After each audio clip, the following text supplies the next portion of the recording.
नमस्कार बच्चों, मैं डॉक्टर रश्मि गोगर राजस्थान सरकार वेदांता के CSR इनिशिएटिव की कक्षा में आपका स्वागत करती हूँ, जिसके टेक्निकल पार्टनर हैं मिशन ज्ञान। बच्चों, आज हम शुरू करने जा रहे हैं आपका अध्याय 23 यानी मानव का श्वसन तंत्र। और जब श्वसन की बात आती है तो सांसों की बात आती है ना। तो हमारी जो सांसें चलती हैं वो कैसे चलती हैं? हम वायुमंडल से ऑक्सीजन लेते हैं और कार्बन डाइऑक्साइड बाहर निकालते हैं। सामान्य रूप से यही हमारी श्वसन क्रिया होती है। लेकिन आप सभी जानते हैं कि जो जैव ऊर्जा है वो हमें कहाँ से मिलती है? भोज्य पदार्थों से मिलती है। भोज्य पदार्थों में निरंतर ऑक्सीकरण होता रहता है।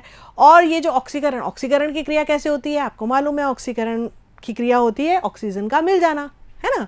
तो जब ग्लूकोज का ऑक्सीकरण होता रहता है तो उस कंडीशन में क्या होता है कि हमें इस ग्लूकोज को क्या कहते हैं? फिर कोशिकीय ईंधन कहते हैं। हमें ऊर्जा मिलती है और इसको क्या बोला जाता है? कोशिकीय ईंधन बोला जाता है। और इस कंडीशन में जो अपशिष्ट पदार्थ बचता है वो कहलाता है CO2।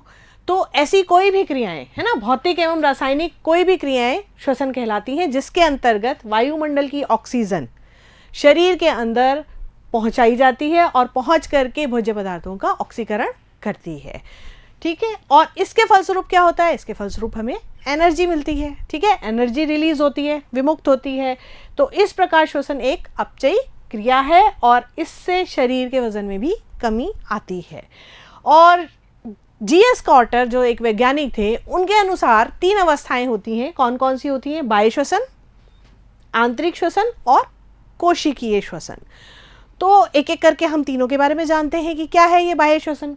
बाह्य श्वसन के बारे में उन्होंने बताया कि जो बाहरी वातावरण से, है ना, श्वसन सतह, कौन सी श्वसन सतह? जैसे हमारे फेफड़े हैं, जो कुछ ऐसे जीव जंतु हैं जो कि अपनी त्वचा के द्वारा ऑक्सीजन का आदान प्रदान उनके अंदर होता है ना, रेस्पिरेशन होता है।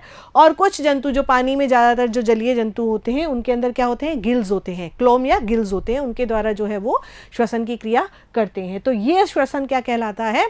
बाह्य श्वसन कहलाता है। यानी ऑक्सीजन को लेना और कार्बन डाइऑक्साइड को बाहर निकालना क्या कहलाता है? बाह्य श्वसन। इनके द्वारा, ये जो है हमारी त्वचा है, क्लोम है, फेफड़ों के द्वारा बाह्य श्वसन कहलाता है। अब बात आती है आंतरिक श्वसन की। तो अब ये क्या होता है कि ऑक्सीजन जो है वो उत्तक तक पहुंचती है। जो हमारे शरीर के उत्तक हैं, उन तक जब ऑक्सीजन पहुंचती है तो भोजन के ऑक्सीकरण से प्राप्त जो कार्बन डाइऑक्साइड है ना, वो कोशिकाओं से श्वसन अंगों तक पहुंचते हैं। और इस प्रकार रुधिर और कोशिकीय द्रव के मध्य श्वसन गैसों का विनिमय आंतरिक श्वसन कहलाता है। यानी जब रुधिर के अंदर ऑक्सीजन पहुंचती है और भोजन के ऑक्सीकरण के से प्राप्त कार्बन डाइऑक्साइड को कोशिकाओं से श्वसन अंगों तक जब पहुंचाना होता है, इस प्रकार रुधिर और कोशिकाएं द्रव के मध्य श्वसन गैसों का विनिमय क्या कहलाता है? आंतरिक श्वसन कहलाता है। और फिर जो अगला श्वसन है हमारा, वो है कोशिकीय श्वसन। तो अब क्या है? कोशिका में होगा, है ना। पूरे हमारे शरीर के अंदर जो ली गई ऑक्सीजन है वो क्या करती है? कोशिकाओं में अवशोषित जो भोज्य पदार्थ हैं उनसे रासायनिक क्रिया करती है और उसका विघटन होता है, जिससे जैविक ऊर्जा CO2 और H2O जो है ये उत्पाद के रूप में निकलते हैं। तो ये कोशिकीय श्वसन में होता है। इसके बाद बात आती है कि जो श्वसन है वो एक सामान्य प्रक्रिया है जिसमें ऑक्सीजन की उपस्थिति और अनुपस्थिति में दोनों में होती है। तो उसके आधार पर जो है इसको 2 भागों में बांटा गया है, अवायवीय श्वसन और वायवीय श्वसन। अवायवीय श्वसन और वायवीय श्वसन। तो जो अवायवीय श्वसन है, तो नाम से भी आपको समझ में आ रहा होगा, यानी इसके अंदर ऑक्सीजन अनुपस्थित होती है। ठीक है। तो इस क्रिया में क्या होता है? कार्बोहाइड्रेट का विघटन होकर के ऊर्जा का उत्पादन होता है और कार्बन डाइऑक्साइड का निष्कासन होता है। लेकिन भोज्य पदार्थों का ऑक्सीकरण यहाँ पर अपूर्ण होता है। कौन सी क्रिया में? अवायवीय श्वसन में ऐसा होता है। कुछ जो छोटे जीव जंतु हैं, यानी निम्न स्तर के, जैसे बैक्टीरियाज हैं, यीस्ट की कोशिका है, या फिर कुछ हमारे जो परजीवी होते हैं जैसे एस्कैरिस है, टीनिया है ना, इनके अंदर कौन सा श्वसन पाया जाता है? इनके अंदर ये अनॉक्सी श्वसन या अवायवीय श्वसन पाया जाता है। अब बात करते हैं हम वायवीय श्वसन की। तो जितने भी स्तनधारी हैं, है ना, या प्रोटोजोन्स हैं, वहाँ से जो भी हैं ये श्वसन ऑक्सीजन की उपस्थिति में करते हैं और वातावरणीय वायु से या जल से ये ऑक्सीजन प्राप्त करते हैं, है ना। हम जो ऑक्सीजन लेते हैं, कहाँ से लेते हैं? इस पूरे वायुमंडल से, वातावरण से लेते हैं। और जो पानी में रहने वाले जीव जंतु हैं वो कहाँ से ऑक्सीजन लेते हैं? वो जल की ऑक्सीजन लेते हैं। ठीक है, तो यहाँ पर वही बताया हुआ है कि प्रोटोजोन से स्तनधारियों तक श्वसन ऑक्सीजन की उपस्थिति में होता है, वायवीय श्वसन है इसलिए।